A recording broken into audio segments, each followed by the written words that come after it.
राजकीय, सामाजिक, आध्यात्मिक, शैक्षणिक, शेतीविषयक बातम्यांसाठी आदर्श भारत माझा सदैव न्याय हक्कासाठी आपल्यासोबत।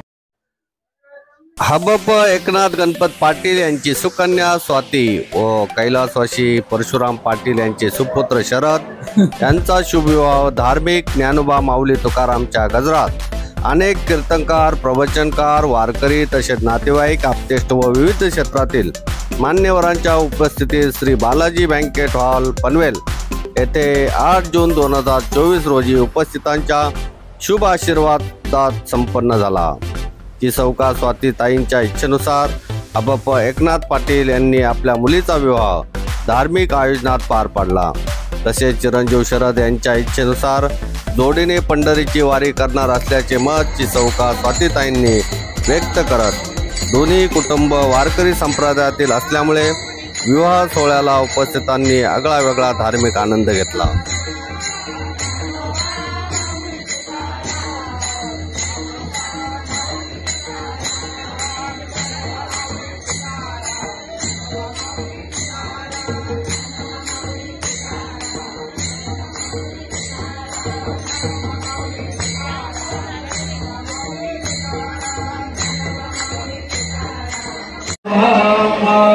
ओम अग्निवायु सूर्य स्वाहा इदम अग्निवायु सूर्यभ्य प्रजापतये स्वाहा प्रजापतये अग्नये नमः।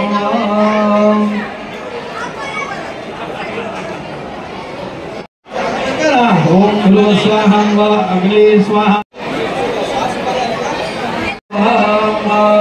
ओम अग्निवायु सूर्य स्वाहा इदम अग्निवायु सूर्यभ्य प्रजापतये स्वाहा प्रजापतये अग्नये नमः।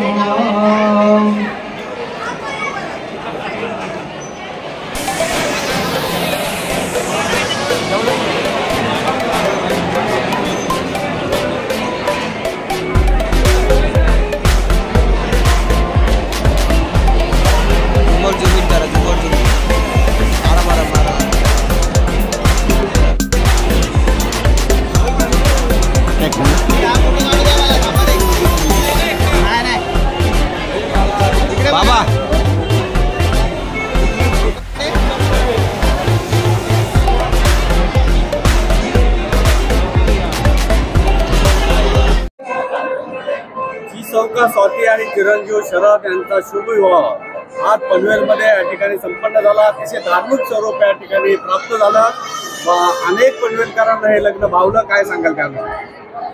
रामकृष्ण हरी। आज आम्ही या मंगल प्रसंगी आमचे पारमार्थिक परमस्नेही हरिभक्तीपरायण आदरणीय आमचे एकनाथ महाराज गोरपेकर यांच्या लाडकी मुलगी अर्थात चिरंजीव सौभाग्यवती कांक्षिणी स्वातीताई हिच्या लग्नाला आपण सर्व मंडळी आलो आणि इथे आल्यानंतर एक घराणं त्यांचं वारकरी असल्यामुळे वारकरी संप्रदायाच्या पद्धतीने त्यांनी लग्न सोहळा पार पडलेला आहे। कारण इतर लग्नामध्ये आपण पाहतो कुठेतरी बँड असतात, बँजो असतात, अनाटाही खर्च केला जातो, पण इथे आपण एक दिंडी सोहळा स्वरूपात वारकऱ्यांच्या पद्धतीने आपण ज्ञानोबा तुकोबारायचा गजर करत आपण इथपर्यंत आलो। आणि खऱ्या अर्थाने वारकरी समाज बरेच कीर्तनकार, प्रवचनकार आपल्या रायगड जिल्ह्यातले, ठाणे जिल्ह्यातले संपूर्ण जिथे जिथे त्यांचा वारकरी संप्रदायामध्ये जिथे परिचय आहे अशा ठिकाणी, कारण खूप जुने परमार्थिक आहेत, ते स्वतः कीर्तनकार आहेत। तर सर्वात महत्त्वाचं त्यांनी जिथे जिथे जाऊन निमंत्रित केलं, सर्व महाराज मंडळी त्यांच्या प्रेमस्थव आले, कारण त्यांच्या मुलीला म्हणजे आमच्या स्वातीताईला आशीर्वाद देण्याकरता। कारण हा एक वेगळा सोहळा पाहिला, अनुभवला, खूप आनंद वाटला। आणि खऱ्या अर्थाने लग्न सोहळ्याची पद्धत ही अशी धार्मिक पद्धतीने असावी, कारण रामरायाच्या काळामध्ये शबरी मातेनं सुद्धा अशाच पद्धतीने लग्न व्हावा अशी एक इच्छा केली होती आणि मला वाटतं स्वातीताईंची सुद्धा खूप इच्छा होती। माझा सुद्धा बऱ्याच वेळा त्यांचा संपर्क आला, तर अतिशय आनंद वाटला। एक धार्मिक पद्धतीने खऱ्या अर्थाने आशीर्वाद देण्यासाठी जी मंडळी येत असतात ती प्रमुख सर्व महाराज मंडळी सहित वारकरी संप्रदायातील सर्व प्रमुख आमचे, कारण त्यांच्या घराण्यावर स्वानंद सुखनिवासी सद्गुरू वामन बाबा महाराज, सद्गुरू सावळाराम बाबा महाराज, सद्गुरू आप्पा माऊली, सद्गुरू कांबेकर महाराज अशा थोरथोर महात्म्यांचा आशीर्वाद त्यांच्या घराण्यावर आहे आणि त्या परंपरेतल्या असल्यामुळे त्यांनी असा एक वेगळा एक सोहळा पाहिला आपण की ज्ञानोबराय तुकोबरायचा गजर करत वधूवरांना इथे आणलेले, सर्वांनी आशीर्वाद दिला आणि अतिशय सुंदर असं सोहळा आपल्याला पाहायला मिळाला. कारण मानवी जीवनातला हा सर्वात मोठा सोहळा आहे. आता हे सोहळे झाले त्रिभुवनी तुकोबराय म्हणतात, तसं एक लग्न सोहळा आमच्या ताईच्या बाबतीत सांगून जाईन की हाची नेमा आता न फिरे माघारी, बैसले शेजारी गोविंदाच्या. खूप अंतकरणामध्ये इच्छा होती, कारण पवित्र अशी तुळशीची माळ तिच्या गळ्यात लहान असल्यापासून होती आणि तिलाही इच्छा होती की मी सुद्धा मी ज्यांच्याबरोबर प्रपंच करायचा असा माझे पती माळकरी असावे, ते सुद्धा एक पारमार्थिक घराण्यातले मिळालेले आहेत आमचे शरद दादा, हरिभक्तीपरायण शरद दादा. आणि दोन्ही उभयतांना आशीर्वाद देण्याकरता आपण सर्व मंडळी या ठिकाणी आलात. मी तुकोबरायांचं प्रमाण सांगून 2 वाक्य माझे थांबवतो. आशीर्वाद तया जाती, खऱ्या अर्थाने त्यांना ही आशीर्वाद देण्याकरता वारकरी मंडळी आलेली आहेत. इथून पुढे सर्व भाविकांनी आदरणीय एकनाथ महाराज गोरपेकर यांचा आपण आदर्श घ्यावा आणि अशा पद्धतीने लग्न सोहळ्याची पद्धत सुरू करावी असं मला वाटते. कारण का अतिशय सुसज्ज आणि शांततेत असा लग्न सोहळा ज्ञानोबराय तुकोबरायच्या गजरात दिंडी सोहळ्याचं स्वरूप करून त्यांनी आपण हे सर्वांनी आपण पाहिलं, आनंद वाटला. जय हरी. या ठिकाणी संपन्न झाला. लग्न करून आता ती नवऱ्याच्या घरी जाणार आहे. आपण जोपासलेली कन्या आज दुसऱ्या घरी जाते आणि हा धार्मिक सोहळा एवढा अतिशय सुंदर परमार्थिक लोकांच्या ह्या पदस्पर्शाने आणि आशीर्वादाने हा सोहळा संपन्न झाला. आपल्या लाडकीचा हा आनंद सोहळा म्हणावा लागेल, शुभ सोहळा. काय सांगाल? रामकृष्ण हरी. माझी आता 5वी पिढी. आजोबापासून माझा रुद्रांशीचा मालकरी आहेत. सावळाराम बाबांचे आम्ही पायक आहेत. ज्ञानोबा माऊली, तुकाराम, वामन बाबा, आप्पा माऊली, सद्गुरू विश्वनाथ महाराज, सद्गुरू वासुदेव महाराज यांचे आम्ही पायक आहेत. जन्मापासून आम्ही ज्ञानेश्वरीचं पारायण केलेले आहेत.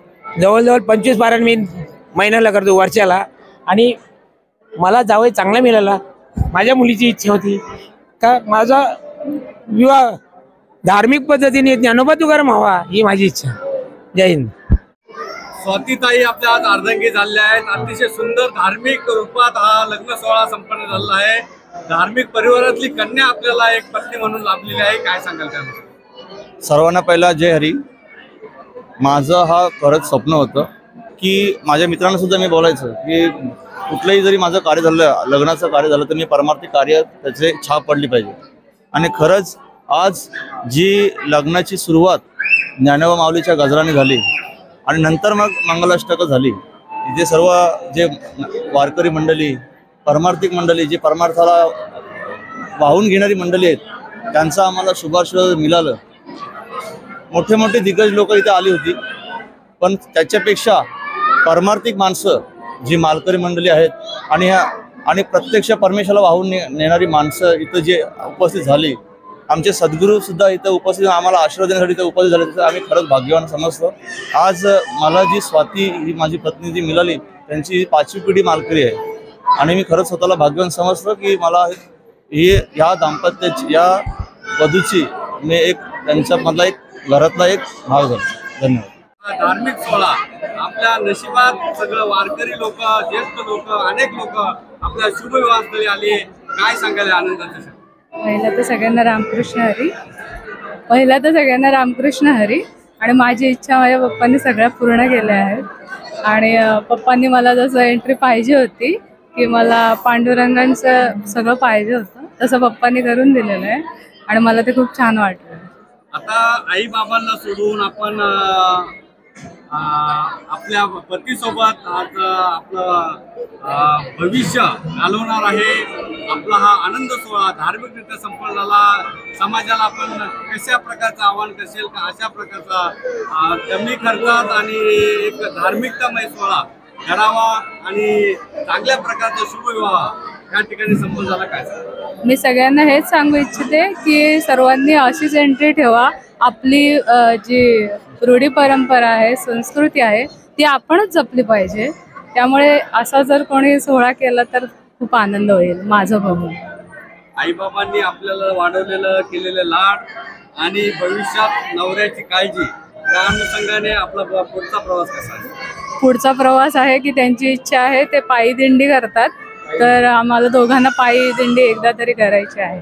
दीर्घमायुरस्तु घ्या कपाळी जरा डोक्याला स्त्रिया विष्णुराणीच्या